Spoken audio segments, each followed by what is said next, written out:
મોરબીના જેતપર ગામે વીજ લાઇનની કામગીરીને લઈને આજે ખેડૂતોએ વિરોધ નોંધાવ્યો હતો। આમ તો હળવદ તાલુકાના સાપકડા ગામ હોય, ધાંગધ્રા તાલુકાનું કોંઢ ગામ હોય, માળિયાના ગ્રામ્ય વિસ્તારો હોય કે મોરબી તાલુકાના જેતપર ગામ હોય, આ તમામ વિસ્તારોમાં અલગ અલગ જગ્યાએ ખેડૂતો વીજપોલના વળતર બાબતે છેલ્લા ઘણા લાંબા સમયથી લડત ચલાવી રહ્યા છે। ત્યારે આજે મોરબીના જેતપર ગામે પોલીસ પ્રોટેક્શન સાથે પહોંચેલા કંપનીના માણસોએ રીતસરની દાદાગીરી કરી હતી અને કામગીરી શરૂ કરી હતી। જોકે કામગીરી અન્ય ખેતરમાં થઈ હતી અને તેને લઈ ઉગ્ર વિરોધ પણ જોવા મળ્યો હતો। આ સમયે ખેડૂત નેતા પાલભાઈ આંબલિયા પહોંચ્યા હતા, ત્યારે તેમની શું રજૂઆત છે આવો સાંભળીએ।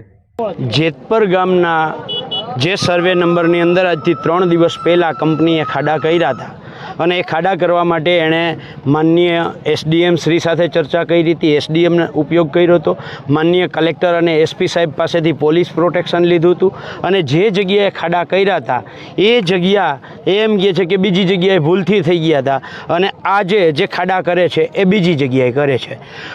કોઈ પણ વીજ કંપનીએ CERCમાંથી લાઇસન્સ લેવું હોય કે કેન્દ્ર સરકાર રાજ્ય સરકારના ગેઝેટમાં નોટિફિકેશન કરાવવું હોય તો એણે બી લાઇન રૂટ મેપ આપવો પડે અને આ બી લાઇન રૂટ મેપની અંદર દરેક પોલનો નંબર ફિક્સ હોય અને એ ફિક્સ કરેલા નંબરના પોલનું બરાબર છે જીપીએસ કોઓર્ડિનેટ ફિક્સ હોય છે।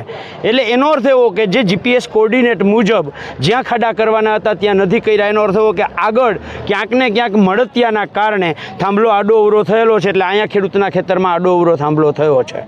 તો જ્યારે પોલીસ અને પ્રશાસનને ખોટી માહિતી આપી અને પોલીસ પ્રોટેક્શન મેળવવું, એસડીએમનો ખોટી રીતે ઉપયોગ કરવો, મામલતદારનો ખોટી રીતે ઉપયોગ કરવો, માનનીય સરકારશ્રીમાં ખોટી માહિતી રજૂ કરવી અને એના આધારે પોલીસ પ્રોટેક્શન મેળવવું, આ ગુનાઓ મુજબ કંપની ઉપર કાયદેસરની કાર્યવાહી થવી જોઈએ, એમના ઉપર પોલીસ ફરિયાદ થવી જોઈએ, કારણ કે એમણે સરકારશ્રીનો દુરુપયોગ કર્યો છે અને જ્યારે દુરુપયોગ થાય, ખોટા આધાર પુરાવાઓ ઊભા કરવામાં આવે તો એ કાયદેસરનો ગુનો છે। અમારી અત્યારે પહેલી માંગ એ છે કે કંપની સામે કાયદેસરના પગલાં લેવામાં આવે। અત્યારે કંપનીએ કામ બંધ કરી દીધું છે, બરાબર છે, પણ ખોટી રીતે જે જગ્યાએ પોલ ઊભા કરવાના જે એણે નાટકો કર્યા હતા અને જે કાગળિયા તૈયાર કરીને પોલીસ પ્રોટેક્શન મેળવ્યું હતું એની સામે સૌથી પહેલાં એમની સામે કાર્યવાહી કરવામાં આવે, આ અમારી માંગ છે, બરાબર છે।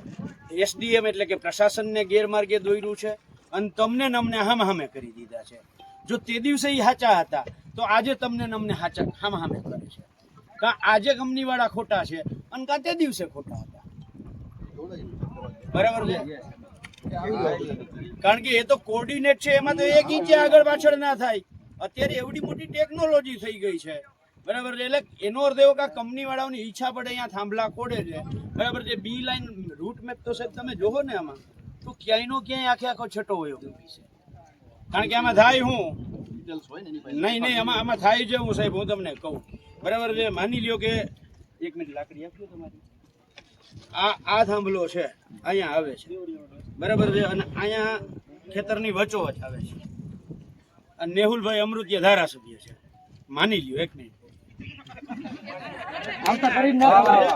મેહુલભાઈ અમૃતિયા ધારાસભ્ય છે, એને સરકારમાં અને કંપનીમાં અને લાગવગ કરી અને અહીંયાથી 8 ફૂટ થાંભલો આમ લીધો સેઢા પાસે, એટલે સેઢો આવી ગયો એમ, બરાબર છે।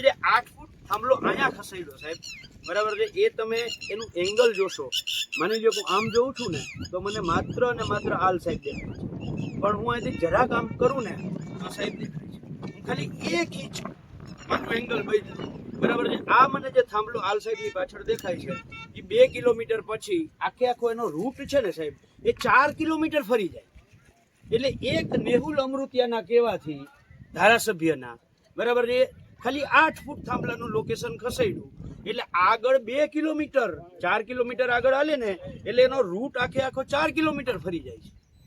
એટલે આ જે થાંભલાઓ છે એ જે પ્રોપર લોકેશન CERCમાં મંજૂર કરેલું લોકેશન છે ત્યાં થાંભલો નથી ખોડાતો, હું છાતી ઠોકીને કહું છું।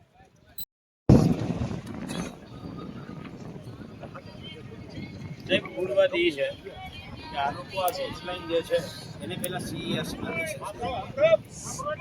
CERCમાં લાઇસન્સ લેવા માટે એણે બી લાઈન રૂટ મેપ તૈયાર અને એ દરેક થાંભલાના એને નંબર આપવા પડે, 400 માની લો કે 400ની સિરીઝ શરૂ થઈ તો 401, 402, પછી 400 એક આપણે કેમ આમાં પૈકી કરીએ છીએ સર્વે નંબરમાં, એમાં પૈકી 408 પૈકી 1, 408 પૈકી 2, બરાબર છે. દરેક થાંભલાના નંબર હોય અને એ દરેક થાંભલાના કોર્ડિનેટ ફિક્સ હોય, બરાબર છે. ત્યારે જ એને CERC લાઇસન્સ આપે. હવે આ લોકોએ પેલા થાંભલા જે ખાડા કર્યા હતા એ બીજી જગ્યાએ કર્યા, અત્યારે ખાડા બીજી જગ્યાએ કરે છે.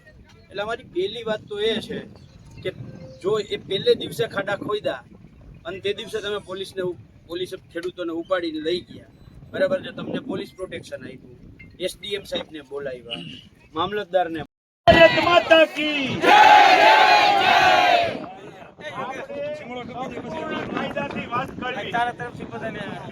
બરાબર. આપણે જોઈએ સરકાર જે કાયદો બનાવે છે એ કાયદાનો કેટલો અમલ કરાવી શકે. આપણે કાયદો તોડવો નથી, આપણે કાયદાથી જ વાત કરવી છે. અને આટલી અહીંયા પોલીસ ઊભી હોય જેને જવાબદારી જ કાયદાનું રક્ષણ કરવાની છે, બરાબર છે, એ થોડા કાયદો તોડશે.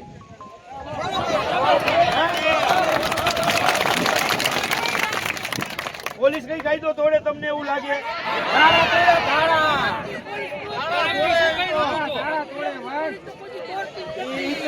ભાઈ એમાં એવું છે અધિકારીને કઈક પાછલા બાર સુધી મળ્યા આવે એટલે તાળા તોડ્યા છે, આમાં કોઈ નથી મળ્યા. એટલે આપણે રાહ જોઈએ.